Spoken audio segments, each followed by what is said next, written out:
muna, kumusta ka na after that interview? Busy-busy yan na. Ngayon, tita, I'm into Radyo Aguila as host. Doon ako, doon sa Kantakan na.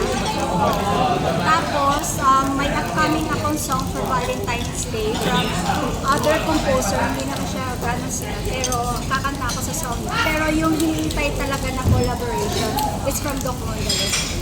It's an original romantic ballad. Sino ka collab mo dyan? Ako yung solo artist na makakanta, tapos siya yung magpo-compose dito.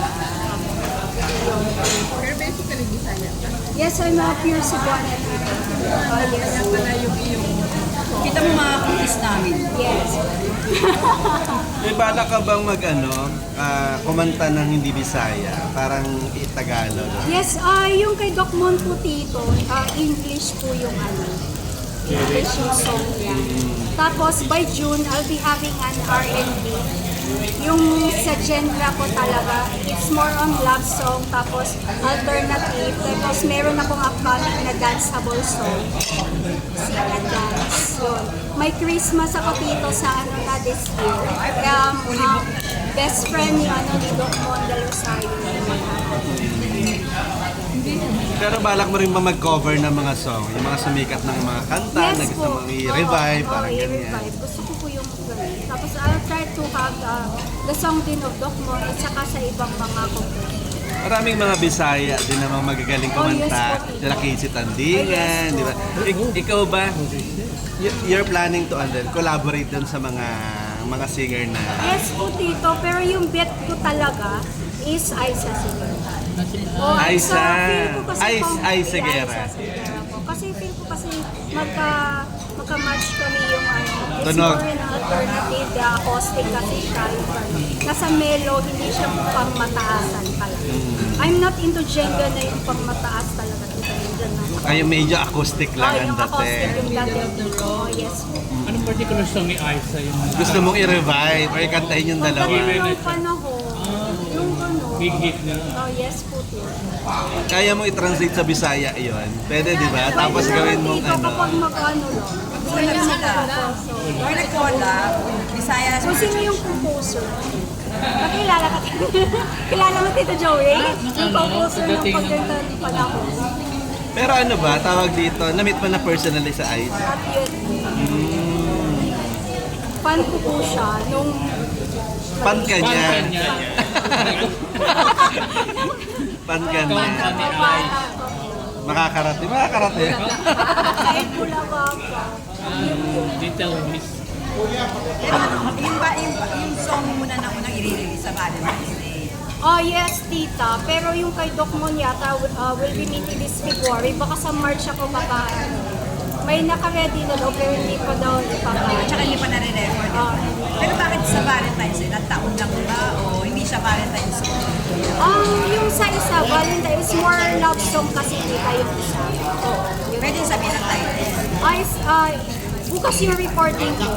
Yes po. It's entitled about Show Me the Night. English. Yes po. English. I'm more into English songs kasi mahirapan ako sa Tagalog minsan.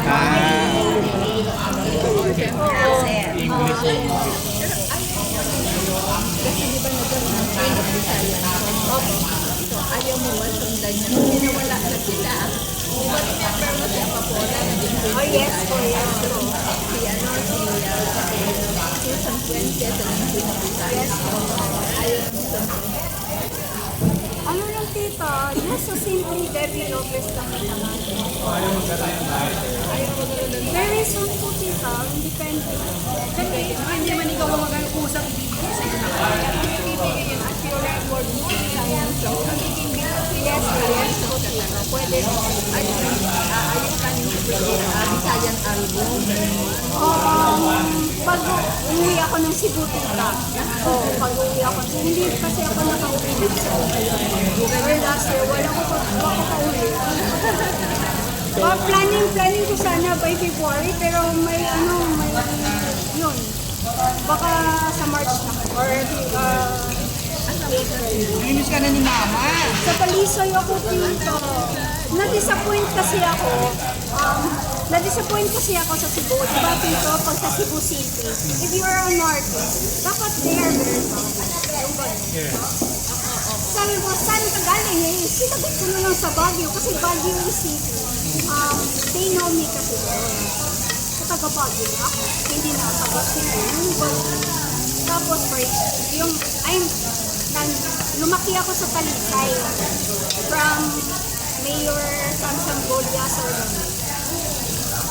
alam nila, as an artist ako, pero wala eh. Wala yung appreciation, yung acknowledgement. Tapos yung bang, Talisay, we will support Debbie Lopez song. Yung bang, wala. Yung nasakit sa titik. Parang Na-disappoint, walang support. bilang taga-roon ka, dapat Oo, inaasa. dapat. Pero yung Pero Baguio, lumapit ka ba sa kanila? Hindi. Oo, tapos, iba kasi yung bang ngayon, I am happy that some of them here ngayon sa media, you're welcome. Pero sa ibang radio station sa Cebu, alam naman nila tito na yung song ko is from Cebu. They must be proud kasi Cebu City are din kasi they had competition. May competition sila eh. Makikita Debbie Lopez. Dito ako nag-start sa Manila eh. Hindi ako sa Nagsasabi sila, Debbie, ba't pa na yung Tagalog mo? Ganon. Dito ako nagpupungot ng pangalan eh. Dapat sana, they will do the acknowledgement. Meron Cebuana doon. Maraming billboard. Meron yun. Ganun. Wala. Saka dapat kung Loveless? Walang boyfriend?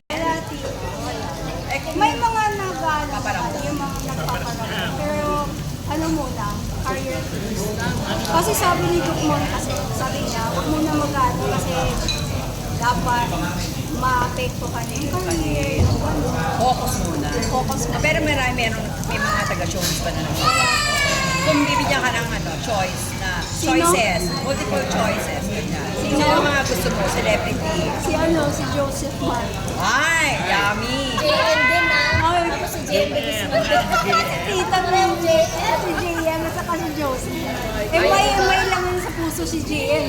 May Donald si na yun Joseph. eh. May anak na rin si Joseph Mar. Okay lang sa'yo yung may Wala anak. namang problema. crush lang naman. Crush naman. Crush is pagka. Pwede love team. Pero kung Paki-invite na lang para pakinggan yung song mo. Spotify dito.